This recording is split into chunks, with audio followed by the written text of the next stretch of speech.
ഇത് റജബ് മാസം. എന്താ റജബ് മാസം? റജബ് മാസത്തിന്റെ പ്രത്യേകത എന്താ? യുദ്ധം ഹറാമാക്കപ്പെട്ട മാസം എന്നാണ് വിശുദ്ധ ഖുർആൻ വിശേഷിപ്പിച്ചത്. ഈ ആയത്ത് ഇറങ്ങുന്ന സന്ദർഭത്തിൽ യുദ്ധം ഹറാമാക്കപ്പെട്ടതായിരുന്നു, പക്ഷെ പിന്നീട് മൻസൂഖായി പോയി. അഥവാ ആയത്ത് ഓതലുണ്ട്, പക്ഷെ എങ്കിൽ പോലും അതിന്റെ നിയമങ്ങൾ മൻസൂഖായി പോയിരിക്കുകയാണ്. യുദ്ധം ഹറാമാക്കപ്പെട്ടതല്ല എന്ന് ഉലമാക്കൾ രേഖപ്പെടുത്തി. ഈ മാസങ്ങൾ ഏതൊക്കെ മാസം? ദുൽഖഅദ, ദുൽഹിജ്ജ, മുഹറം. 3 മാസം തുടർന്നു വന്നു. റജബ് മാസം മാറി വന്നു, പിന്നൊരു മാസം. 3 മാസം തുടർച്ചയായ മാസം ദുൽഖഅദ, ദുൽഹിജ്ജ, മുഹറം. പിന്നെ റജബ് മാത്രം മാറി മറ്റൊരിടത്തേക്ക്. റജബ് മാസം അവിടെ നിന്ന് വിട്ടുമാറി. എന്താ കാര്യം? ആ മാസത്തിലാണ് നമ്മൾ നിലനിൽക്കുന്നത്. കാരണം ഈ മാസത്തിന് വലിയ പ്രത്യേകതയാണ്. ശുദ്ധ ഖുർആൻ ഓർമ്മപ്പെടുത്തിയില്ലേ? പറയുമ്പോ എല്ലാം പറയണമല്ലോ, കുറെ വിഷയങ്ങൾ പറയാനുണ്ട്. إن عدة الشهور عند الله 12 شهرا في كتاب الله يوم خلق السماوات والأرض منها 4 حرم ذلك الدين القيم فلا تظلموا فيهن أنفسكم وقاتلوا المشركين كافة كما يقاتلونكم كافة واعلموا أن الله مع المتقين. പരിശുദ്ധമായ ഖുർആനിലൂടെ അല്ലാഹു സുബ്ഹാനഹു വ തആല വ്യക്തമാക്കുകയാണ്. അല്ലാഹു സുബ്ഹാനഹു വ തആല 4 മാസങ്ങൾക്ക് പവിത്രത നൽകിയിരിക്കുകയാണ്. മിൻഹാ 4 ഹുറും. അതിൽ 4 മാസങ്ങളുണ്ടത്രേ. ഒരു വർഷത്തിൽ 12 മാസങ്ങളാണ് അല്ലാഹു സുബ്ഹാനഹു വ തആല ആകാശഭൂമികളെ സൃഷ്ടിച്ചത് മുതൽക്ക് തിരഞ്ഞെടുത്തിരിക്കുന്നത്. ആ 12 മാസങ്ങളിൽ നിന്ന് 4 മാസങ്ങളെ പ്രത്യേകമായി ഗൗനിച്ചിരിക്കുകയാണ്. ദുൽഖഅദ, ദുൽഹിജ്ജ, മുഹറം, റജബ് മാസമാണ് മാസങ്ങൾ. എന്നിട്ട് അല്ലാഹു സുബ്ഹാനഹു വ തആല പ്രത്യേകമായി ഓർമ്മപ്പെടുത്തുകയാണ്. ഫലാ തളിമൂ فيهن أنفسكم فلا تظلموا فيهن أنفسكم. ഈ മാസങ്ങളിൽ നിങ്ങൾ ഒരിക്കലും അക്രമം പ്രവർത്തിക്കരുതേ. നിങ്ങളുടെ ശരീരത്തെ അക്രമത്തിലേക്ക് കൊണ്ടുപോകരുതേ. അഥവാ ഈ മാസങ്ങളിൽ പല റിലീസിന്റെ പടങ്ങൾ കടന്നു വരാം. പലതും കോടികൾ സമ്പാദിക്കുന്നതാകാം. കേരളം കണ്ട ഏറ്റവും വലിയ കോടി കളക്ഷനിലേക്ക് ആ പടങ്ങൾ കൊണ്ടെത്തിക്കുന്നതാകാം. പല മോശപ്പെട്ടതാകുന്ന സിനിമാ ഗാനങ്ങളും അവതരിക്കുന്നതാകാം. പക്ഷേ പല ട്രെയിലറുകളും ഇറങ്ങുന്നതാകാം. പക്ഷേ മുസ്ലിമേ നീ പതറാൻ പാടില്ല, നീ ചെതറാൻ പാടില്ല. നിന്റെ ഈമാൻ ഉറക്കണേ. ഫലാ തളിമൂ ഫീഹിന്ന അൻഫുസകും. നിങ്ങളുടെ സ്വന്തം ശരീരത്തെ നിങ്ങൾ അക്രമത്തിലേക്ക് കൊണ്ടുപോകരുതേ. നിങ്ങൾ മോശത്തരത്തിലേക്ക് പോകരുതേ.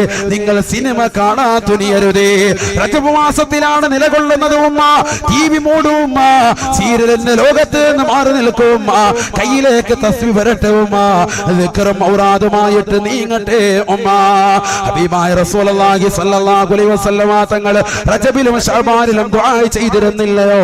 ബാരിക് ലനാ ഫീ റജബിൻ വ ശഅബാൻ വബല്ലിഗ്നാ റമളാൻ. അല്ലാഹുവേ, പടച്ച റബ്ബേ, റജബിലും ശഅബാനിലും ഞങ്ങൾക്ക് നീ ബറക്കത്ത് ചൊരിയണേ അല്ലാ എന്ന് അല്ലാഹുവിന്റെ റസൂൽ ദുആ ചെയ്തെങ്കിൽ റജബിലും ശഅബാനിലും മറ്റുള്ള മാസങ്ങളിലേക്കാൾ കൂടുതൽ ബറക്കത്ത് ഉണ്ട് എന്നതിലേക്ക് സൂചനയാണെന്ന് ഉലമാക്കൾ വ്യക്തമാക്കുകയാണ്. റജബിലും ശഅബാനിലും ബറക്കത്ത് എടുത്തു ചോദിക്കണമെങ്കിൽ ഈ 2 മാസത്തിലും എന്ത് കൂടുതലുണ്ട്? ബറക്കത്ത് കൂടുതലുണ്ട്. അതുകൊണ്ടാണ് അത് ചോദിക്കുന്നത്. എന്ത്? ബാരിക് ലനാ ഫീ റജബിൻ വ ശഅബാൻ. അത് റജബിൽ അങ്ങനെ തന്നെ ദ്വാരക്കണം, ശഅബാൻ മാസത്തിൽ അങ്ങനെ തന്നെ ദ്വാരക്കണം. ബാരിക് ലനാ ഫീ റജബിൻ വ ശഅബാൻ. റജബ് കഴിഞ്ഞു പോയല്ലോ എന്ന് കരുതി കട്ട് ചെയ്യാൻ പാടില്ല. കാരണം എന്താ? നബിതങ്ങളിൽ നിന്ന് വാരിതായ ദുആ അങ്ങനെയാണ്. മുഹഖിഖുകൾ രേഖപ്പെടുത്തുന്നു, അങ്ങനെ തന്നെ ദ്വാരക്കണം.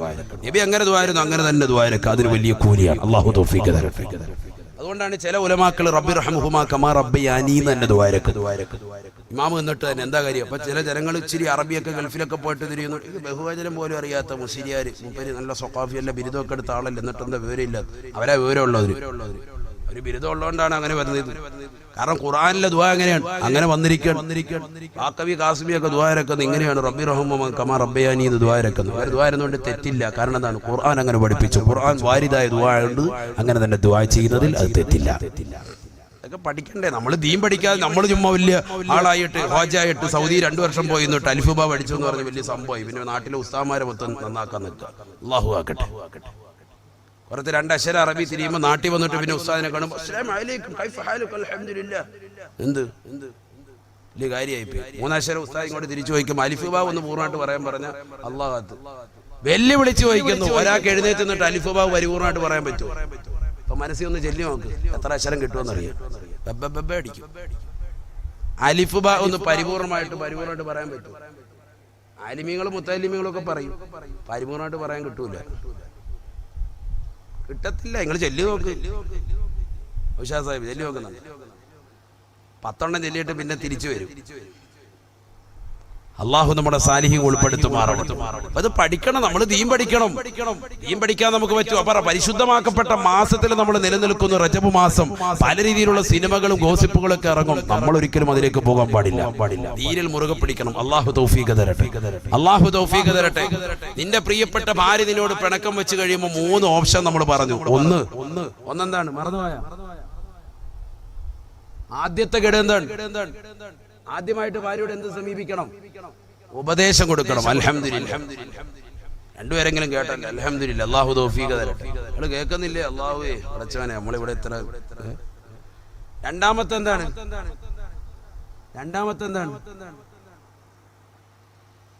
എങ്ങനെ പറയണ്ടെന്ന് അറിയാൻ പറ്റും. അതുകൊണ്ടാണ് എനിക്കത് അറിയാം. പക്ഷെ അത് എങ്ങനെ വാക്ക് എന്ത് പറയണമെന്ന് അല്ലേ? ശാരീരിക ബന്ധത്തിൽ നിന്ന് വേർപെടുത്തുക. എനിക്കറിയാം, നിങ്ങളെ മനസ്സ് നമുക്കറിയാമല്ലോ. ശാരീരിക ബന്ധത്തിൽ നിന്ന് വേർപെടുത്തുക. മൂന്നാമത്തത് എന്താണ്? വിശുദ്ധ ഖുർആൻ പറയാണ്, നിന്റെ പ്രിയപ്പെട്ട ഭാര്യ മുറിവ് പറ്റാത്ത നിലയിൽ അടിക്കുക. ഇതൊക്കെ ഖുർആനാണ് ഞാൻ ഈ ഓതി വെച്ചതൊക്കെ. ഈ 3 രീതിയും കഴിഞ്ഞു. ഇത് ആദ്യം തന്നെ ഞങ്ങൾ കഴിഞ്ഞു. 3ാമത്തെ രീതിയാണ് അറക്കുറ്റിയൊക്കെ ഒരു അടിയും കൊടുത്തു. ഏകദേശം അത് കഴിഞ്ഞിരിക്കുകയാണ്. ഈ ബാക്കി ഇപ്പോഴാണ് കേൾക്കുന്നത്. ഈ ഉപദേശവും അതുപോലെ തന്നെ ശാരീരിക ബന്ധത്തിലും ഇതൊക്കെ ഇപ്പോഴാണ് ഞങ്ങൾ ഇത് അറിയുന്നത്. നമ്മൾ പഠിക്കാത്തത് കൊണ്ടാണ്, നമ്മൾ വിഷയങ്ങൾ മനസ്സിലാക്കാത്തത് കൊണ്ടാണ്. ഈ ആയത്ത് വെച്ചിട്ട് നമ്മൾ വയൽ ആദ്യമായിട്ടായിരിക്കും ഒരു പക്ഷേ കേൾക്കുന്നത്. ഇതിന്റെ തുടക്ക ആയത്ത് ചിലപ്പോൾ നമ്മൾ മിക്കപ്പോഴും കേട്ടിട്ടുണ്ടാവും. ഏതുമായിക്കോട്ടെ, ഹബീബായ റസൂലുള്ളാഹി സ്വല്ലല്ലാഹി അലൈഹി വസല്ലം തങ്ങൾ പറഞ്ഞു, ഈ 3 രീതിയും അവലംബിച്ചിട്ട് ഭാര്യ നിന്നോട് പിണങ്ങി നിന്നാൽ 4ാമത്തെ ഓപ്ഷൻ അള്ളാഹിന്റെ ഖുർആൻ വീണ്ടും പറയും. അതിനു മുമ്പ് ഇൻഷാ അല്ലാഹ് ബക്കറ്റ് പിരിവ് നടന്നോട്ടെ. വേഗം പാ, ബിസ്മില്ലാ. ബക്കറ്റില്ലേ? വേഗം കൊണ്ടോ. 4ാമത്തെ ഓപ്ഷൻ. ഇപ്പൊ തന്നെ നമ്മുടെ സമയം കഴിഞ്ഞ് 2 മണിക്കൂറായി. ഇപ്പൊ തന്നെ സമയം ആരും നോക്കുന്നില്ലേ? ഞാനിപ്പോഴാണ് നോക്കിയത്.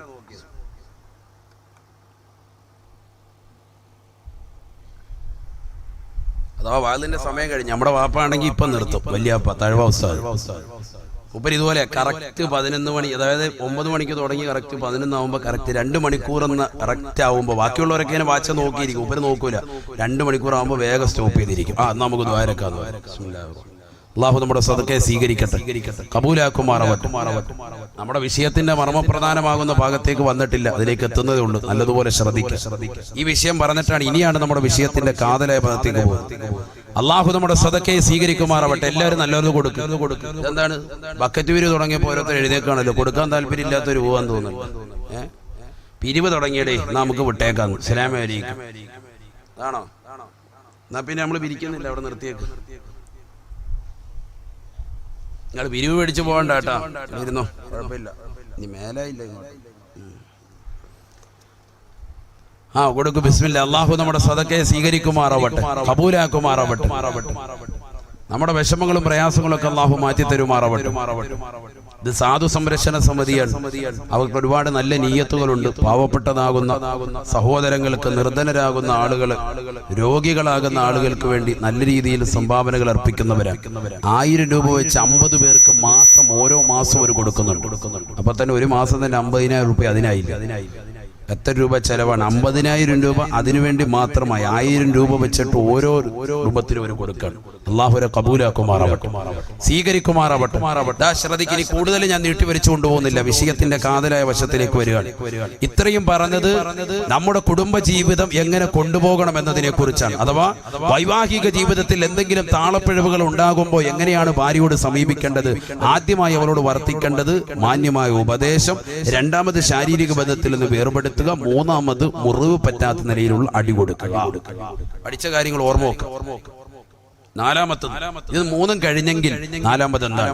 ഈ മൂന്നാലൊന്നുകൊണ്ട് ഭാര്യ നന്നായാലോ? പിന്നെ നീ വേറൊരു അക്രമത്തിലേക്ക് പോകാൻ പാടില്ല. അവിടെ ഭാര്യയെ ചീത്ത വിളിക്കാനോ ശകാരിക്കാനോ ഒന്നും പോകാൻ പാടില്ല.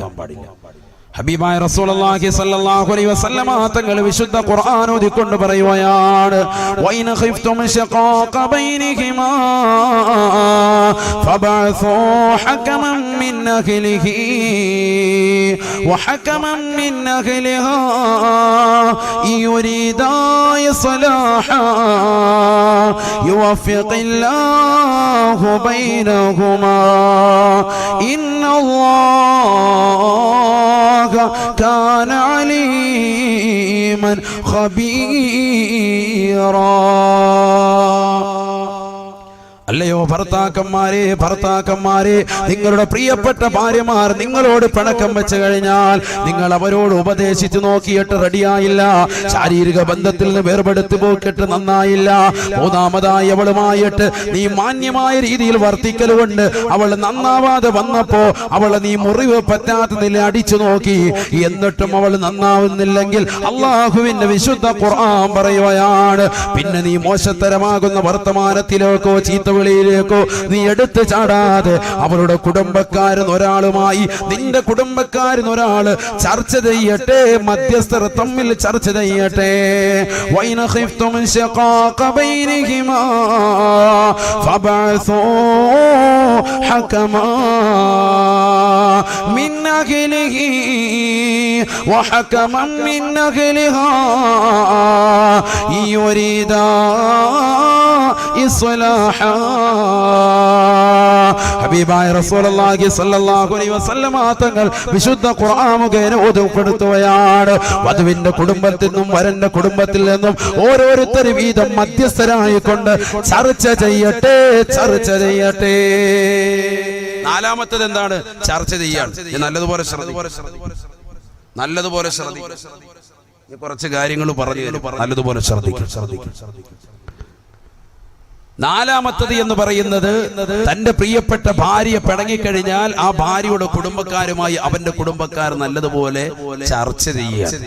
എങ്ങനെ ചർച്ച ചെയ്യേണ്ടത്? ആരെ ചർച്ചയ്ക്ക് പോകേണ്ടത്? ശ്രദ്ധിക്കണം കേട്ടോ, ക്ലാസ് ആണ്. നല്ലതുപോലെ ശ്രദ്ധിക്ക.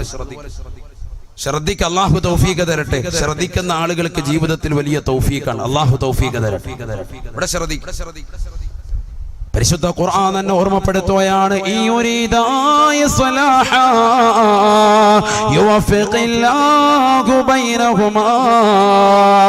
വധുവിന്റെയും വരന്റെയും കുടുംബത്തിൽ നിന്ന് ചർച്ചയ്ക്ക് വേണ്ടി പോകുന്നവർക്ക് ഉണ്ടാകേണ്ട ക്വാളിറ്റി ഇന്ന് ചർച്ചയ്ക്ക് പോകുന്ന 99% ആളുകൾക്ക് ഇല്ലാത്ത ക്വാളിറ്റി അള്ളാഹുവിന്റെ ഖുർആൻ പറയുകയാണ്. രണ്ട് കൂട്ടരിൽ നിന്ന് പോകുന്ന മുഴുവൻ ആളുകൾക്കും ഉണ്ടാവേണ്ട നിയ്യത്ത് ഒന്ന് മാത്രമാണ്. ഈ പാവപ്പെട്ട പെണ്ണും ചെക്കനും എങ്ങനെയെങ്കിലും ഒന്ന് ഒരുമിക്കണമെന്നാണ്, എങ്ങനെയെങ്കിലും ഒന്ന് യോജിക്കണമെന്നാണ്. ഈ നിയ്യത്ത് വേണം. ഇവിടെ ഇപ്പൊ ചർച്ചയ്ക്ക് പോകുമ്പോ എന്താ ചെയ്യുന്നത്? ഒരാളെ കൊണ്ടുപോകും. ആരെ? ആ നാട്ടിലെ ഏറ്റവും വലിയ ഹയവാനെ കൊണ്ടുപോകാൻ. ഇല്ലെങ്കിൽ ഒച്ചയും ബഹളം ഇവിടുന്ന് ഏതെങ്കിലും ഒരു ഹയവാനെ കൊണ്ടുപോകും. ഞാൻ പറയാം, ഉള്ളതും കൂടെ ഓപ്പൺ ആയിട്ട് പറയാം. നമ്മൾ തമ്മിൽ വേറെ ഇത് വേണ്ട, ഒളിച്ചുകളി വേണ്ട. നമുക്കറിയാലോ നാട്. അല്ലാഹു കാത്തിരക്ഷിക്കട്ടെ. ഒരുത്തനെ കൊണ്ടുപോകണം, അവൻ ലോക ഹയവാനാണ്, ഫ്രോഡാണ്. ആ ഫ്രോഡുള്ള ഒരുത്തനെ കൊണ്ടുപോകും. അല്ല സിസ്പായ്ക്കൊക്കെ ഉള്ള ഒരു ഹയവാൻ, പോത്ത് വല്ല ബീഫും മട്ടനും ഒക്കെ അടിച്ച് റാഹത്തായിട്ട് അവനെ കൊണ്ടുപോയി. രാവിലെ കൊണ്ടുപോകണം, പോത്ത് പൊറോട്ട എല്ലാം കൊടുത്ത് കൊണ്ടുപോയി. അവിടെ കൊണ്ടുപോയി അവസാനം ഈ കൊണ്ടുപോയ പെണ്ണിന്റെ വീട്ടുകാർ അല്ലെങ്കിൽ ചെക്കന്റെ വീട്ടുകാർ അവര് വരെ അവസാനം എത്തിയപ്പോഴത്തേക്ക് ഇത് ഒരുമിക്കുമെന്ന് കണ്ടപ്പോൾ അവരുടെ മനസ്സിലൊരു നിയ്യത്ത് എന്താണ്? ഇതെങ്ങനെയെങ്കിലും ഒരുമിച്ചോട്ടെ അൽഹംദുലില്ലാ എന്ന് കരുതി റെഡിയാകാൻ നിൽക്കുമ്പോൾ ഇവൻ എഴുന്നേറ്റ്. പിന്നെ ഇതങ്ങനെ റെഡിയാകത്തില്ല കേട്ടോ, ഇത് റെഡിയാക്കാൻ പറ്റത്തില്ല. ഇവനങ്ങോട്ട് ബഹളം തുടങ്ങാണ്. അവസാനം ഇത് വീണ്ടും തലാഖിലേക്ക്. ദുരുപയോഗത്തെ ഒരുമിപ്പിക്കും. ഈ കൊണ്ടുപോയ ആളുകൾ തന്നെ അവസാനം കുഴപ്പമില്ലെങ്കിലും ഒരുമിച്ചോട്ടെ എന്ന് കരുതി അവിടെ ഇരിക്കുന്ന നീയത്ത് വെക്കുമ്പോൾ ഇവൻ പിന്നെ ബഹളം വെച്ചാൽ വീണ്ടും ഖലാസ്. ഇവിടെ ആർക്കാ പ്രശ്നം ഉണ്ടാകുന്നത്? ആലിമീങ്ങളെ കൊണ്ടുപോയി സദസ്സിലിരുത്തിയിട്ടുണ്ടാവും. ഉസ്താദിനോട് പറയും വാ തുറക്കല്ല്, ഫാത്തിഹ ഞങ്ങൾ വിളിക്കും, ഉസ്താദ് ഇരുന്ന് ദുആ രക്കും. അത് നമ്മൾ പറയാം, അപ്പോഴത്തേക്ക് ഉസ്താദ് മിണ്ട. അതുവരെ ഉസ്താദ് മിണ്ടണ്ട. ഉസ്താദിനെ കൊണ്ടുപോയി അവിടെ കൊണ്ടിങ്ങനെ ഇരുത്തിയേക്കാണ്. അള്ളാഹു കാത്ത് നിങ്ങൾ അത്തരത്തിലുള്ള സദസ്സിലേക്ക് ആലിമീങ്ങളെ വലിച്ചയക്കരുത്. അള്ളാഹു കാക്കട്ടെ. എങ്ങനെയുള്ള സദസ്സിലേക്ക്? ആലിമീങ്ങൾക്ക് വില കൊടുക്കാത്ത സദസ്സ്. നിങ്ങൾ ഒച്ചയും വേളയിട്ട് കുറെ കാക്കന്മാർ അങ്ങോട്ടും ഇങ്ങോട്ടും ചീത്തവിളിയും ബഹളം ഉണ്ടാക്കിയിട്ട് നിങ്ങൾ എന്ത് ദീൻ പറയാൻ? നിങ്ങൾക്ക് ദീൻ വല്ല അറിയാവോ? ഇവിടെ ഇരിക്കുന്ന ആലിമീങ്ങളെ കൊണ്ട് പറയിക്ക്. അവരെഴുന്നേറ്റ് നിന്നിട്ട് രണ്ടുപേരോട്, രണ്ട് കുടുംബക്കാരോട് എന്തായാലും ഇങ്ങനെയൊക്കെ ഉണ്ടായി. ഒരു വീട്ടിൽ സുൽഹിന് ചെല്ലുമ്പോൾ രണ്ട് ഭാഗത്തുള്ള വിഷയങ്ങൾ ശരിക്കും കേൾക്കണം. കേട്ടതിന് ശേഷം മധ്യസ്ഥര് നിൽക്കുന്നവർ എന്തായാലും ഇങ്ങനെയൊക്കെ ഉണ്ടായി, ഇൻഷാ അല്ലാഹ് അതൊക്കെ ഇങ്ങനെ ഉണ്ടാകാൻ പാടില്ലാത്തതാണ്. അങ്ങനെ അള്ളാഹിന്റെ റസൂൽ സല്ലല്ലാഹു അലൈഹി വസല്ലം തങ്ങളുടെ കാലഘട്ടത്തിൽ എത്ര വിഷയങ്ങൾ ഇങ്ങനെയൊക്കെ ഉണ്ടായിട്ടുണ്ട്. എന്തായാലും ഇതൊക്കെ ഇനി പൊരുത്തപ്പെടിക്കണം. നമ്മളൊക്കെ മരിച്ചു പോകേണ്ടവരല്ലേ, കുറഞ്ഞ നാളല്ലേ നമ്മുടെ മുന്നിലുള്ളൂ. എന്തായാലും ബിസ്മില്ല, കൈ കൊടുക്കുക അങ്ങോട്ട്. പെണ്ണിന്റെ വാപ്പായോടും ചെറുക്കനോട് വാപ്പായോടും അല്ലെങ്കിൽ ചെറുക്കനുമായി കൈക്ക് പിടിച്ച് സലാം പറഞ്ഞ് അങ്ങോട്ടും ഇങ്ങോട്ടും കെട്ടിപ്പിടിച്ച് സുൽഹാക്കി വിട്ടിട്ട് അൽ ഫാത്തിഹ, ഒരു ഫാത്തിഹയൊക്കെ വിളിച്ച് ദുആയിരന്ന് നല്ല സർബത്ത് കുലുക്കി സർബത്തൊക്കെ കുടിച്ച് റാഹത്തായ നില ഇറങ്ങി പോണ്ടേ. അങ്ങനെയല്ലേ ചെയ്യേണ്ടത്? ഇത് അവിടെ വെച്ച് ആകെ ബഹളം ഉണ്ടാക്കി, കലവില ഉണ്ടാക്കി, അവസാന തലാഖിലേക്ക്. ഈ പ്രശ്നമുണ്ടാക്കുന്ന ആളുകൾ എല്ലാ കുടുംബത്തിലും ഉണ്ട്. അവർക്ക് എന്താ നിയ്യത്തെന്നറിയോ? ഇതെങ്ങനെയെങ്കിലും അടിച്ചു തല്ലി പോയിട്ട് രണ്ടും രണ്ട് വഴിക്കും. അവസാനം ഈ പെണ്ണും ചെക്കനും എന്തായാലും അവരുടെ ഇതൊക്കെ കഴിഞ്ഞ് പെണ്ണ് വേറെ കല്യാണം കഴിക്കും. ആ കല്യാണത്തിൽ എന്തായാലും ഈ പെണ്ണിനെ വിളിക്കും, അവിടെ പോയി ബിരിയാണിയും പൊറോട്ട അടിക്കാം. ഈ ചെറുക്കം വേറെ കല്യാണം കഴിക്കാം, അവിടെ പോയി പൊറോട്ടയും ചിക്കനും അടിക്കാം. പിന്നെയും കിട്ടൂലേ, ഫുഡ് കിട്ടും. ഇവിടെ മുടക്കി വിട്ട വീട്ടിലോ അവിടുന്ന് എന്തായാലും ഒരു ആഹാരം കിട്ടുകയും ചെയ്യും. ഒരു ആഹാരം കഴിക്കാൻ എന്തായാലും വിടത്തില്ല. അപ്പൊ അതും കിട്ടി, റാഹത്ത്. ഫുഡ് എല്ലായിടത്തും ഇഷ്ടം പോലെ ഫുഡായി. ഇതാണ് ഇത്തരത്തിലുള്ള ശാപ്പാട് രാമന്മാർ. ചിലർക്ക് ഇത് കേൾക്കുമ്പോൾ വിഷമമുണ്ടാവും, പറയാതിരിക്കാൻ കഴിയത്തില്ല. നിങ്ങൾ ചർച്ച ചെയ്യുന്ന വിധം ആ രീതിയിലാണ്. ആലിമീങ്ങളെ ബഹുമാനിക്കുന്നില്ല, ദീനിന്റെ അഹ്ലുകാരെ ബഹുമാനിക്കുന്നില്ല. പറയാതിരിക്കാൻ അങ്ങനെ നല്ല രീതിയിൽ കൊണ്ടുപോകണ്ടേ? എത്ര കുടുംബങ്ങളാണ് മോശപ്പെട്ട ചർച്ച ചെയ്തിട്ട് പാവപ്പെട്ട സഹോദര സഹോദരിമാരെ അകറ്റിക്കളഞ്ഞത്. ഒരു വിഷയമില്ലായിരുന്നു. ചെറിയ പ്രശ്നങ്ങളുടെ മേലെ ഭർത്താക്കന്മാർ കൊണ്ടുവന്ന് ഭാര്യയുടെ വീട്ടിൽ കൊണ്ടുവന്നാക്കി അത് പർവ്വതീകരിച്ച് ചർച്ച ചെയ്യുന്ന ആളുകൾ തലാഖിലേക്ക് എത്തിച്ചില്ലേ? എത്ര കേസുകൾ മഹല്ലുകളിൽ നിന്നും കെട്ടിക്കിടക്കുന്നു. ആരാണ് ഇവിടെ കുറ്റക്കാര്? ഇരിക്കുന്ന ആലിമീങ്ങളാണോ, പണ്ഡിതന്മാരാണോ, സമസ്തയുടെ മക്കളാണോ? ആരാണ് കുറ്റക്കാര്? പറയും നിങ്ങൾ. ചർച്ച ചെയ്ത ആളുകളാണ്. അള്ളാഹു നമ്മളെ സാലിഹ്യങ്ങൾ ഉൾപ്പെടുത്തട്ടെ. അള്ളാഹു സാലിഹ്യങ്ങൾ ഉൾപ്പെടുത്തട്ടെ. ഹബീബായ റസൂലുള്ളാഹി സ്വല്ലല്ലാഹു അലൈഹി വസല്ലം തങ്ങൾ പറയുകയാണ്, ഈ യുരീദായ സലാഹ യുവഫിഖില്ലാഹു ബൈനഹുമാ. വധുവിന്റെയും വരന്റെയും കുടുംബത്തിൽ നിന്ന് ചർച്ച ചെയ്യുന്നതാകുന്ന ആളുകൾ രണ്ട് കൂട്ടരിൽപ്പെട്ടതാകുന്ന ആളുകളും സുൽഹിദെ ലക്ഷ്യം വെക്കുന്നവരാകണേ. അവർ രണ്ടുപേരും എങ്ങനെയെങ്കിലും ഈ പാവപ്പെട്ട പെണ്ണും ചെക്കനും ഒരുമിക്കണമെന്ന് നീയത്ത് വെക്കുന്നവരാകണേ. അല്ലാത്തവരെ കൊണ്ടുപോയി നിങ്ങൾ ചർച്ചയ്ക്ക് ഇരുത്തരുത്. ആ ചർച്ച അലസുമേ. ആ ചർച്ചയ്ക്ക് കൊണ്ടുപോകുന്ന രണ്ട് കൂട്ടരുള്ള ആളുകൾ പരിപൂർണമായി പാവപ്പെട്ട പെണ്ണും ചെക്കനും എങ്ങനെയെങ്കിലും ഒരുമിക്കണേ എന്ന് നീയത്ത് വെക്കുന്നവരാകണേ. അങ്ങനെയെങ്കിൽ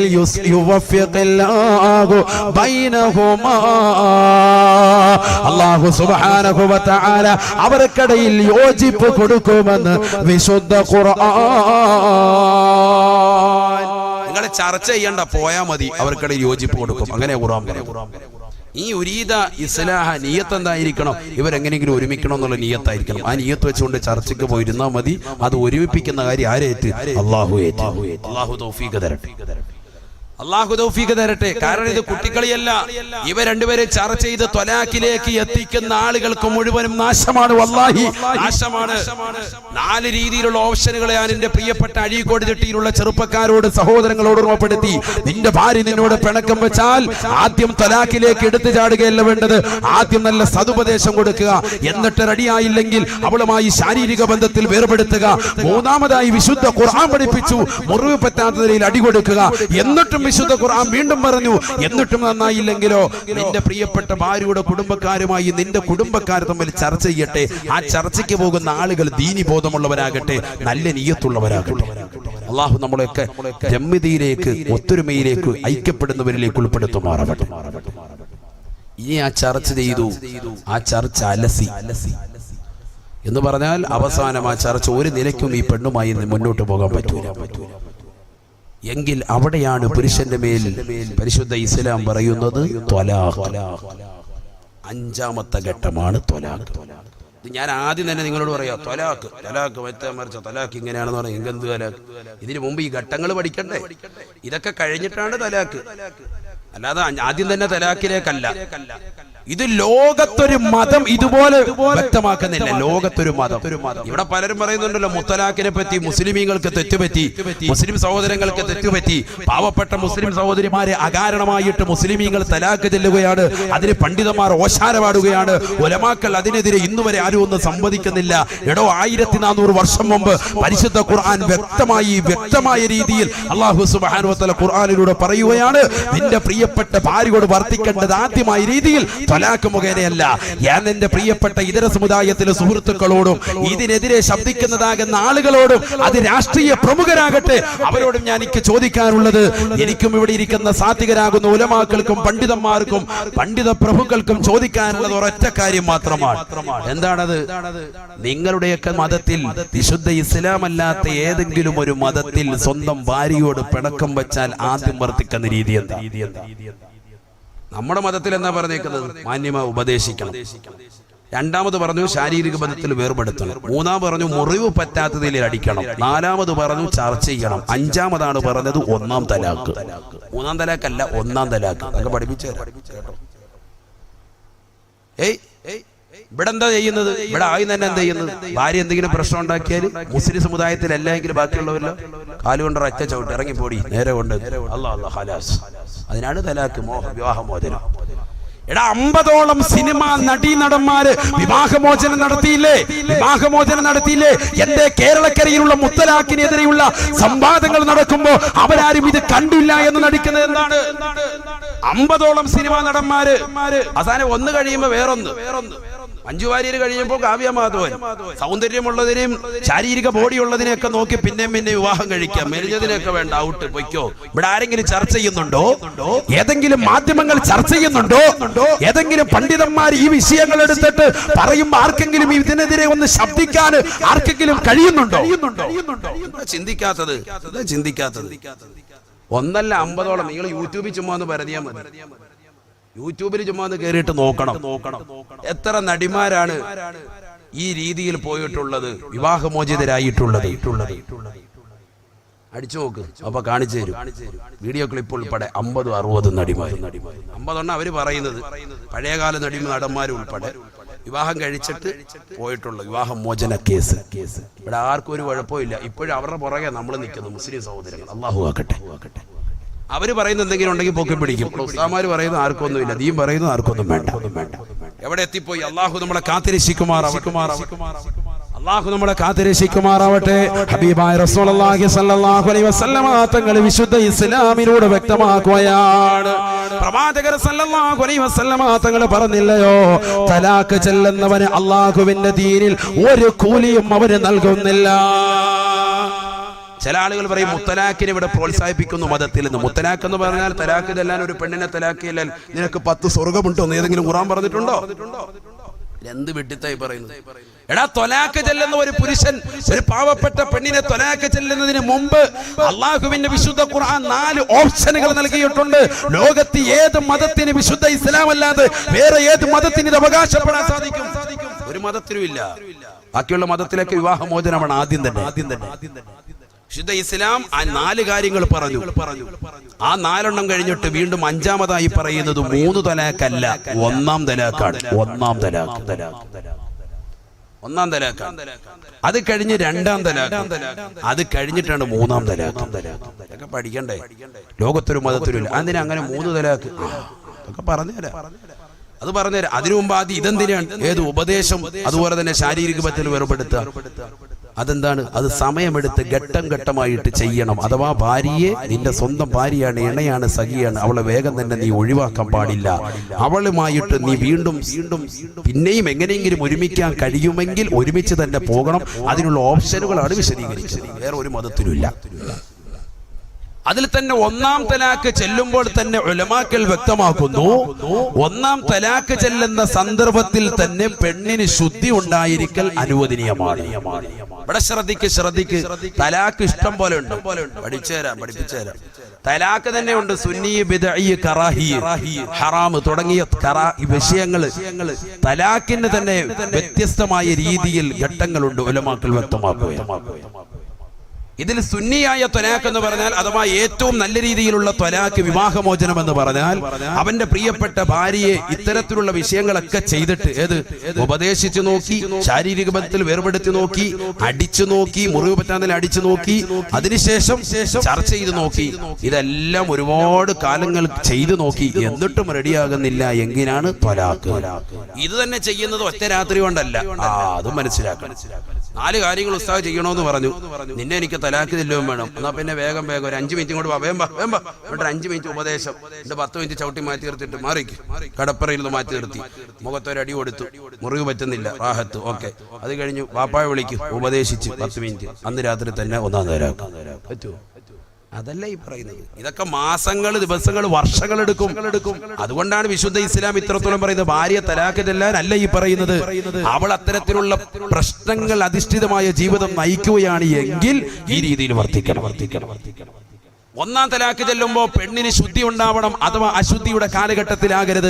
ആർത്തോ പീരീഡ് ടൈമിലാകാൻ പാടില്ല, അശുദ്ധിയുടെ കാലഘട്ടത്തിലാകാൻ പാടില്ല എന്ന് മാത്രമല്ല, ആ ശുദ്ധിയുള്ള കാലഘട്ടത്തിൽ തന്നെ അവളുമായി ശാരീരിക ബന്ധത്തിൽ ഏർപ്പെടാനും പാടില്ല.